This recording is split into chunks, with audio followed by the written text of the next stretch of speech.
معنا اتصال اخر من يوسف من كفر الدوار.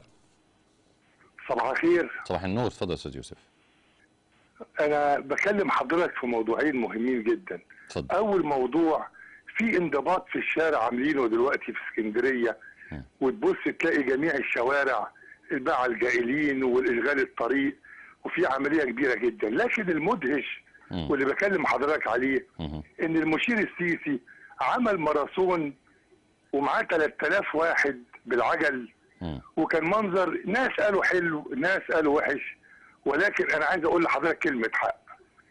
لو العمليه عمليه ماراثون، فانا بقترح ان احنا نعمل ماراثون للحمير.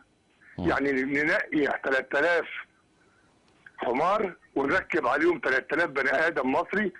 هتقف قدامنا دلوقتي يا استاذ مشكله، هنجيب الحمير منين؟ الحمير هنجيبهم من مذيعين الجزيره طيب يا استاذ يوسف،